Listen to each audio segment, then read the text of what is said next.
This is what happens. Groundhog Day. This is what happens over and over and over again. So what's probably going to happen is, he'll either start on the weekend or he won't, or else he'll start for a while. But he's going to be gone. He's going to be gone out of the team. Like, his days are numbered. I think at the moment, right. Klopp is using Mig. He's just using him as an experienced goalkeeper but that he can kind of half rely on just for the time being, because Karius is not capable. Klopp wants to bring Karius into the team, so he's using Mig. The other alternative is he just completely bombs Mig, boys' new goalkeeper.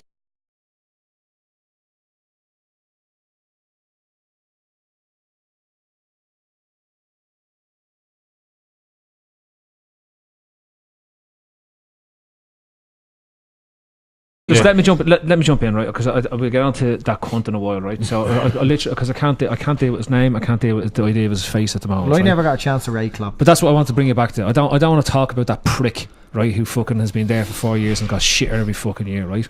And that's why I fucking sang the song at the start of the podcast, which nobody's heard on Periscope, because the fucking stream doesn't work. And just like Liverpool, it's a lot of bollocks. It's like the Twilight Zone. So I would just like the lads. I'd probably give him a 7 as well, but it'd be a good 7, like a positive 7, a 7.5, right? 7.5. Because he, in his first season, he came in October, November, and we went to the.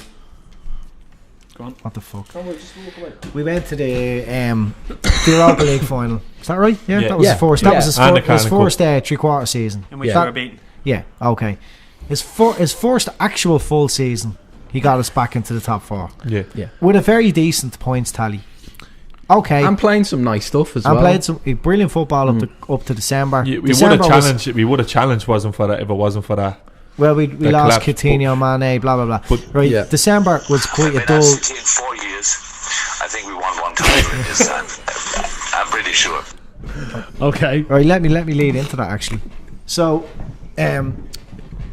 December was dull enough, and then January was obviously horrific because they just ran out of luck really. Like they were picking up results in December by playing. Luck me bollocks now. We've been through the luck thing. No. In that December. They were playing pretty average football, but getting results. Yeah. Right? The luck ran out. They couldn't continue to pick up results like December. Injuries. They got hit. Yeah. They got a bad defeat in that Christmas. But maybe it was. I don't know who it was. That was the African Nations Cup as well. That kicked in, didn't it? That's what. But January shy, and then he kind of reverted to scraped it. Well, we didn't. We got 70 fucking. We got 4th though.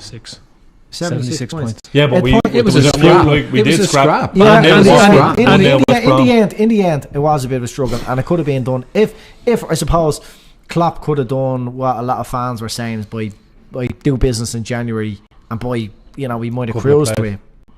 Right, so that was his first full season Champions League qualification. The season's only starting, right? Look, a lot of shit is being blown out of proportion. The game at the weekend was I felt like. And there was drink involved and anything, but I felt like it was one of my lowest points out game at the end of Rodgers' tenure. Right? I felt shit about it. And I was at City 5 when I watched the City game in a pub a while back with Ray, I was like, look, we were down to 10 men. It was more beer. We could write that game off. The time of the goals came even by half time. Your excuses were there. We could say if we had got a goal, the thing is with that City game is you could see into the first half an hour that it wasn't even a game. The red did actually change. We were nowhere on. There was an excuse. There was excuses, right? But against Spurs, there wasn't really great excuses for what went on, especially the second half. Okay, the first half. Early goals, no matter who could see his early goals, Barcelona could concede early goals, and it's a kick in the stones. Any team. What's this got to do with the rating of Klopp? Yeah, I'm getting to it. Oh, he's rated them. He's 7.5. So what's your rank? So we've said 7.5. 7.5. We was talking about the sports game. Okay. So I can't just base on the sports game. I got sidetracked, right? Okay. Fuck sidetracked, and I've had to pull you back twice now. Right. Well, in the 7.5, okay, it's only the start of the season. Okay. A lot of shit's getting blown out of proportion. We're not looking ahead though, we're just saying to this point in time. But at this point in time, it's a 7.5. That's okay. What's happened so far this season might lower people's rating of Klopp so far. Yeah, I think he would have been higher. This season is the cold forensic appraisal of what's happened so far is fair. I think 7.5 is really over exaggerating, and I think 6. I knew you'd say that. Actually. No, but I think I know you probably thought it said it, and the reason I say it is because he's only achieved what he was supposed to achieve. Can I finish off? I think the can I finish off? Right? Yeah, go ahead. He's had like a couple, like one full season, one kind of 3/4 season, and this is obviously the second full season. The way Klopp wants the team to play, right? He's prioritised things a little bit backwards because of the way he wants to play. A lot of managers will come in and steady the ship, build the defence, and then think about the goals. Klopp wants to come in, have an instant impact, and have us playing the football that to him inspires fans, excites fans. It's very important to him. The rock and roll football. Like, there's all these cliches that piss fans off. It's going to piss them off, especially now. I feel pissed off about it. But Klopp's project, like, you know what I mean? We always feel like it's a project or a transition. But his one is a little bit different. I don't think it's going to just click. Like, I don't think it's going to be a gradual thing where eventually we'll see results are improving. There's less of them sort of thing. There's less of anything. Eventually, he'll have his team and it'll click. You can't just replace 20 players. And that's fair enough. Over time, I think he's doing quite. I think he's on course to maybe win. The negative feeling is a lot to do with what Phil said before the start of the pod, that we feel like now that we're in the same position that we've been for seasons previous. I haven't got a chance. My rating for Klopp is the same as Andy's. It's 7.5, right? And the reason I have him at 7.5 is he's taken us to 2 finals. He's achieved Champions League qualification, right? But he's an 8 for last season because we got the Champions League qualification based on a gamble he made, which nearly paid backfired, which would have given him a 5. Right? Yeah. He's a 2 for this season, and the reason why he's a 2 for this season is he has not addressed the failings of that team since he came into the club 3 years ago. But this is the thing, and it's the same as what happened with Rodgers. Rodgers' 4th season, you're saying, okay, he's building something. His 2nd season, he overachieved massively, and he primarily overachieved because of the influence of Luis Suarez and that football team. Right? If you put Luis Suarez into Klopp's team, we're challenging for a league title. Yeah, it's as simple as that. That's how good of a player he is. Terrify the opposition. They wouldn't bother attacking. And that's what happened when in that season. And as soon as Suarez was gone, we didn't look anywhere near as threatening. And unfortunately for this team, when Mane goes out of it, teams are not as scared of our attack. We become one-dimensional. But even with that now, and the gas thing is we've probably got more dimensions than we had last season because Salah is filling in the gap that Mane has put there. The problem is nobody fears Firmino anymore, right? There's no fear of Firmino. No. Okay? Coutinho can be little boy lost in that left forward position where he's played the majority of his Liverpool career before Klopp came in and the whole lot. He's a lovely player. He has brilliant moments in games, but he also disappears out of games massively. And when we ask him to play in the centre midfield and we ask him to play there, he does drift in and out of games in the same way when Wijnaldum drifts in and out of games. Coutinho isn't can't carry the team. Coutinho can't. You cut off the service to Coutinho. You're closing down quickly with 2 bodies. He's pretty much redundant. So then I look back at and the reason why I'm saying I can give him a 7.5. It would be much higher had he addressed the failings of the team. Unfortunately, since he's come in, his decisions around the defence have been abysmal. He's continued with the players who have caused them games, game after game after game. And the same reason I said Rodgers will not work as a Liverpool manager, the same reason as I've said about other managers wouldn't work, is they are not ruthless enough. And unless Klopp develops a ruthless streak, which we haven't seen in 3 years, then I'm sorry, but Klopp will be going out the door in the same way Rodgers went out the door. And people won't like me saying that, and people will not agree with this, but that's what happens because football and modern day football, whether people like it or not, is a results driven business. And this isn't Borussia Dortmund, this isn't the Bundesliga, this is the Premier League, where headlines today influence owners tomorrow. I'd even challenge you on that, Phil, what you said you give him a 7.5 out of 10 because he achieved Champions League and 2 finals. For me, being a Liverpool supporter all my life, particularly in cup competitions. Neil, if you start going back to we should be winning leagues. No, I'm not saying we're that. A mid-table side. Let me finish. We're a mid-table side for the best part of mid-table. Let me finish what I'm saying. And maybe what I'm going to say is valid, right? We're top 6. So my point is that if you don't win the cup, it doesn't matter if you got to a final. For me, it's irrelevant, right? And for when he came in, his stated objective was to get Champions League qualification, and that's what he achieved. You can't win finals. So how does he get the finals? How can you say a 7.5 out of 10? He hasn't overachieved. He's achieved his mean target. Nilo, so were you saying we were nailed on for top 4 last year? No, but he said he was going to give us Champions League No, he said qualification. that was his aim. No, he said he was going to guarantee. What? I heard him saying we're going to win the fucking league. Why I only had them. His main why I target only was have Champions Klopp League, as and a that's all 7 he's is- achieved. And I look at it the big part. I don't give a fuck about defences or just singling out single players. What has become apparent to me in the last couple of weeks is a step up for Klopp now would be like, see what Pochettino has done with Spurs. Spurs look like a Champions League side now. Spurs looks like a team who are capable to qualify for the Champions Spurs League. have cover in every position as well. season after season, and that's a consistent Champions League team. We've qualified 1 year. That team isn't good enough. That squad isn't good enough. Yeah, but if Pochettino was Liverpool manager, we'd be questioning certain things. What either has Pochettino won a trophy It doesn't matter if you won a trophy in his career, like, but I don't know. But it's okay to question Andy, Klopp, I think. Andy, it's the Has he difference in won out with how Spurs? Pochettino has done things. Did he win out at Southampton? I'll put it this way: did Pochettino have the best defence in the league last year?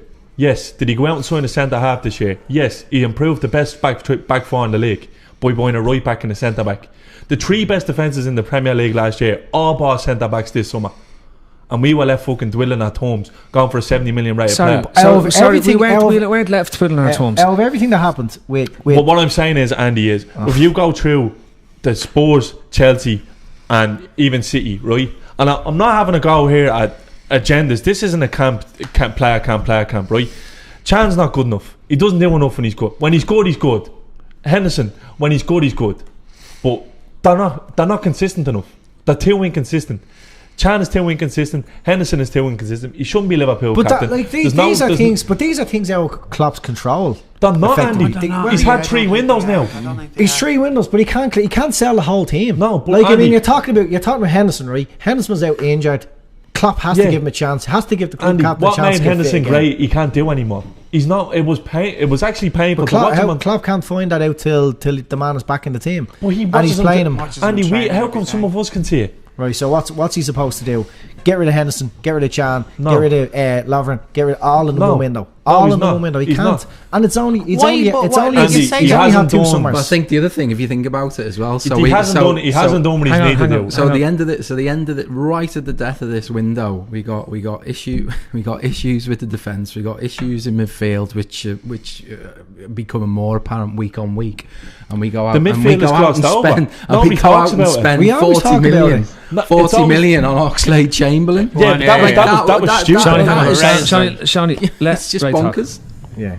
Go on, yeah. No, it just the thing for me that sort of puts all this into some sort of perspective is that the defence needed to be improved, midfield needs to be improved, and we go out and make a signing like Oxlade. Well, that's because no one can make any sense. That's because there's not 5 centre halves in the world that could improve us But defensively. they even saying stuff like that, that's ridiculous. Okay. Andy, and I know what you're going to say. He has to inspire, but you don't. But you don't know what he's going to say because you're not letting him talk. Listen, I would be pissed off if he didn't say them nice things about his own players. It has to be said. He can't say. He can't say that. Well, what's he supposed to say then? What's nothing. the real reason? Say nothing. Say nothing. But sure, he's in the media spot. He has his. Okay, as soon as he starts saying nothing, he's not obligated to give. Like turn around saying Mignolet. Can I suggest he has to take it answer outside for a certain straightener at this rate? I think for that. All I need is one good dick. Okay. When I'm talking about the midfield like Henderson, Chan, look, he can't replace them all. He's prioritised things. He's been unlucky with certain things as well. In the summer, he did attempt to improve that midfield. He tried to buy Naby Keita. He would have improved midfield. Keita was sent off right? We got him on the never. He's fucking he's a liability as well. He's getting sent off every week. He just doesn't want to be there. Anyway, so he did. It's not like he couldn't see that it needed to be done. It's not like he couldn't see that he needed a centre half. He desperately wanted Van Dijk. Now, like, whatever's going on in the background, he probably still believes he can get Van Dijk because he hasn't given up on him. Saying that transfer is not going to happen 100%. Southampton said no, and Liverpool. I know it's the craziness of this James whole Pearce thing. James Pearce said at this current moment it's not. Right? No, That's he what said James, it is 100%. In Steve-O's interview, I edited it. He said 100% that transfer is not going to happen. It took 4 weeks to get the interview out. How did you make him say that? He said it's going to happen. But we persevered with it with donkeys in Blackpool. I don't know. I can't. Only Liverpool could get caught in Blackpool, a holiday resort on the quiet. Where will I meet you? Where will I meet you at Newcastle or Hull or something? No, I tell you what, at the Waltzers. Nobody will be there. So we get a 6'4" German guy to meet a 6'6" black fella with long dreads, Dutch guy. Nobody will spot them. They'll be grand. Okay. And don't wear your Liverpool I jersey. can't remember. I can't remember Southampton exactly what. But I know James Pearce and a lot of the more reputable guys on Twitter were saying things like, at this current time, there's no Pearce categorically it's said not- that transfer is it's not not going to really happen. I've no real issue with us not getting Van Dijk. We could see that transfer was in the bag. Yeah, well, I can't. And then it went down. But Yeah. we had. And that we happened issued at a the very public start of the window, apology. didn't it? Apology. Yeah, Remember well, that? I can't Sorry, see. lads. Yeah. Like 4th of June. exactly. If Klopp didn't believe that transfer was not going to happen, if there wasn't a single, So do you admit it's poor planning still not having a backup? Listen, it's the first time. It's the first time I'm totally blown away without explanation. Yeah. You know, to a situation like to bring in Ox the week before, like surely kind of, you know, a couple of days before, you know, right, this Van Dijk thing's not going to happen. Let's not buy Every time I Ox. hear Van Dijk, I just want to go like that. Maybe they'd made their commitment. I don't know, and let's buy a defender. I Okay. believe they needed 2 centre backs. Klopp has a lot more faith in his players and centre backs. Okay. than we do. I want to get away from Van Dijk. Chamberlain's I can't real value is stand this 80 now. million. I actually hope we never sign him. I genuinely hope we never sign him. Chamberlain's real value is 80 million. I You hope know he that? goes to Barcelona in January with Probably Coutinho. will. Probably will. But I was like, because I'm just sick of it, and looks hopefully like then a the player club all can the move on. Right, looking ahead. Do we have to? Okay, we don't have to look for a moment, but just looking at the sound bites that have come out and going back to James Pearce, because James Pearce, Paul Joyce, well, it's not Tony Barrett anymore because he's got a job in the club, right? But they're all coming out and saying that there was a crisis meeting of the players and the management On Monday. Yeah. and because it went really well, they got the day off. Yeah, Right, Tuesday.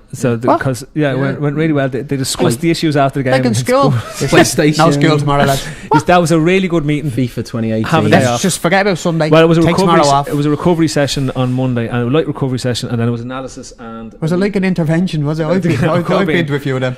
Carpool But karaoke too. I have a question around this, right? And I'm not getting at the idea of them getting a day off or whatever, because there's probably logic in terms of recovery and all that type of stuff. Maybe Given there was they a had run a hurricane. game, 2 games in a week, and that type of stuff, and bring them in ahead of the game. But like every time a club hasn't got answers, in the news you always hear of crisis meetings and sorting things out. Out of it. Because words that's what the being news spoken. do. Like, it would be very boring if the news every day. Surely was, they have a meeting every Monday. they would. People Surely they do. spoke. Yeah. So they go, din, din, din, Yeah. crisis, big words, excitement, sell papers. Like, I mean, what was discussed on a day after a fucking football match where they've lost? Teams don't generally train anyway. Like, Well, they they're have going- a- they they're have a- going- Yeah, it's all Well, our recovery. defenders aren't training anyway, that's for sure. Look, they had to do an analysis of the match. Now, the next bit that comes out of it is that they were happy with the Klopp was happy with the sort of response from the players and the taking on responsibility and the open words and the open discussion that they had around it, right? And then it starts to drift into, you know, the opinion piece, which you wonder how much of this is like Spun there is. by the club. I'm not going to say spun, but like when they ask the questions off record and stuff like that, in terms of, are you going to drop Mignolet? Are you going to drop Lovren? You know, are you going to drop the defence out there? And his responses are probably coming back. Well, I'm not going to tell you something directly, but he's probably saying, look, I still back these players. I still believe in these players. And they become the stories that come out in the paper today, which is that dropping these players is not necessarily the answer.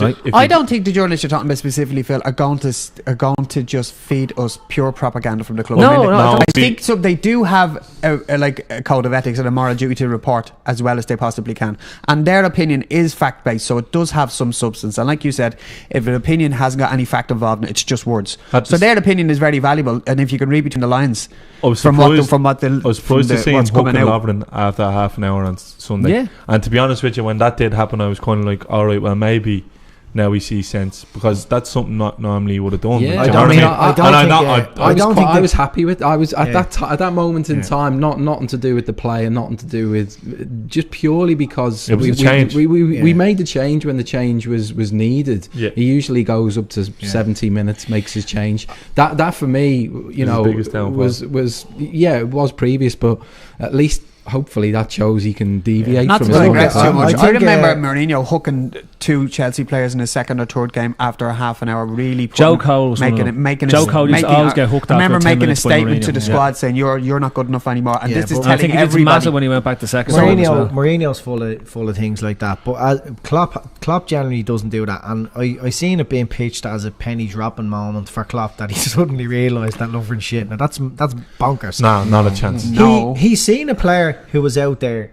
drowning, Yeah. and like there's times when a Mercy sub as much as anything when else, there's wasn't times when Lovren like got pulled out wide, even under Rodgers, and times last season where like He he's just just not drowns. comfortable. He just doesn't know what's happening anymore. And that situation, like Klopp must have been watching it all develop and going, holy, there's something not right with that player. He just needs to come off. Now, like, I don't think it's a moment where the penny drops and he thinks he's shy. No. But I it think certainly should be a moment where he says, look, that fella just needs a little bit I think of it's a seminal. he I just think needs it's a- a few SOS. weeks in the 23s or whatever. I think it's a seminal moment myself. I think a senior squad player getting hauled after 30 minutes and such in Wembley Stadium, everybody in the world looking at it. It's a massive statement to make for one of your senior squad Do you know players. what? It is. Especially with him thinking almost he's captain unheard of. material. Like, it's kind of stuff like that you need to go back to your schoolboy days playing football when fellas were whipped off. It was, it's just like, what the fuck? Or later on Leinster Senior League, you managed to him and hang over, get him you off. don't take your first choice centre half off after 20 minutes. Lovren's biggest weakness would be any other centre half straight, and that's Lovren's biggest weakness is that he backs himself too much. That's the cover for his insufficiencies. That's what I'm saying. Where does he go from I'm here? gonna cut the feed here because it's all over the shop and I can't be arsed doing it, right? And I want to concentrate on this podcast. So